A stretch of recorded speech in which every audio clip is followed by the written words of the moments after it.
चलिए दोस्तों, इस सवाल को देखते हैं। इस सवाल को हम आसान तरीके से कैसे बनाएंगे। यहाँ पर देखिए कि कह रहा है कि 21 संख्याओं का औसत 74 है। पहली 11 संख्याओं का औसत इतना है और अंतिम 11 संख्याओं का औसत इतना है। 10वीं संख्या 11वीं संख्या से 5 कम है और 10 और 11वीं संख्या को अगर निकाल दिया जाए तो शेष संख्याओं का औसत आपके पास क्या बनेगा। ठीक है, तो इसको हम डेविएशन मेथड से बनाएंगे। यहाँ पर देखिए कि टोटल आपके पास 21 संख्या है जिसका कि औसत आपको 74 दे रखा है। बाकी जो 11 संख्याएं हैं पहली, उसका आपको 72.8 दे रखा है।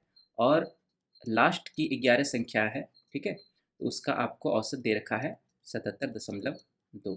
ठीक है, तो दोस्तों यहाँ पर देखिए कि टोटल आपके पास 22 संख्या हो गई। इधर है ना, इधर 22 संख्याओं का औसत आपके पास दिया है, लेकिन यहाँ पर 21 संख्या। इसका मतलब है कि एक संख्या जो है यहाँ पर ज़्यादा आई है। तो कैसे यहाँ पर पता चलेगा? डेविएशन से पता चलेगा।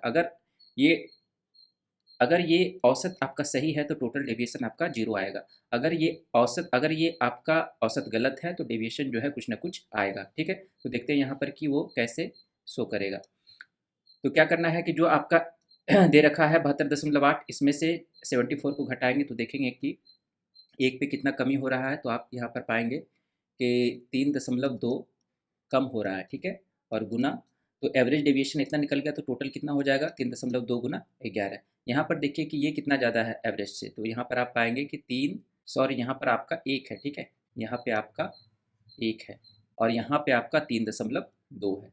तो प्लस में 3.2 है एवरेज में, तो टोटल कितना हो जाएगा? 3.2 गुना 11। तो यहाँ पर देखिए कि टोटल डेविएशन कितना हो गया, तो -1, ये हो जाएगा -13.2, और इधर हो जाएगा 11 दूनी 22, 11 तिहाई 33 और 2 35, यानी कि 35.2। तो टोटल डेविएशन का सम अप करेंगे तो कितना आ रहा है चेंजिंग?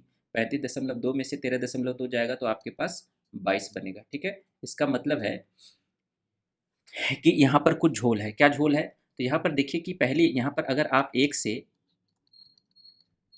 21 संख्याओं तक, ठीक है, तो जो पहली 11 संख्या होगी, है ना, पहली 11 संख्याओं का औसत 72.8 है ना, और यहाँ से फिर अंतिम 11 संख्याओं का औसत, ठीक है, वो आपका 77.2 है। इसका मतलब है कि जो 11वीं संख्या है वो 2 बार रिपीट हुई है।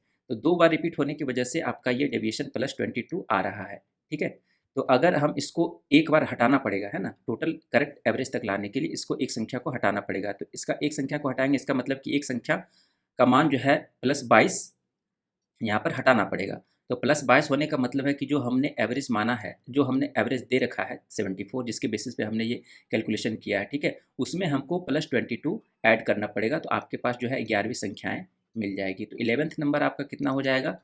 74 + 22, ये हो गया आपका 96। ठीक है दोस्तों, तो 10th नंबर कितना हो जाएगा? 10th नंबर हो जाएगा आपका, 10th नंबर कह रहा है कि 5 कम है, 11 से 5 कम है, तो इससे 5 घट जाएगा तो ये आएगा आपका 91। ठीक है, अब कह रहा है कि शेष संख्याओं का औसत कितना बनेगा? तो शेष संख्याओं का औसत यहाँ पे कितना बच गया? 19 संख्या। ठीक है, तो 21 गुना 74, 21 गुना 74 ये आएगा टोटल। इसमें से हमको 96 भी घटाना है और 91 भी घटाना है, और औसत निकालना है 19 संख्याओं का, बटा 19 कर देंगे तो ये आपका एवरेज आंसर आ जाएगा। तो कितना आ जाएगा दोस्तों? तो 21 चौका 84 और 21 सती 147 और 8 100 155, 1554 में से 6 1 7 9 9 18 187 घटाएंगे, बटा 19 करेंगे तो आपके पास कितना आ जाएगा? 14 में से 7 जाएगा 7, ठीक है, 14 में से 8 जाएगा 6 और 14 में से 1 जाएगा 13। 1367 बटा 19 को करेंगे तो 19 सती 33 से, और इधर आ जाएगा 37, 19 दूनी 38 हो जाएगा 71, है ना, 19 18 बच गया, 19 नमा 71 से, है ना, तो 71.9 समथिंग में आएगा। तो इसका जो नियरेस्ट डिजिट होगा दोस्तों वो आपका कितना आ जाएगा? 72। तो आपका जो आंसर होगा दोस्तों वो आपका 72 आ जाएगा।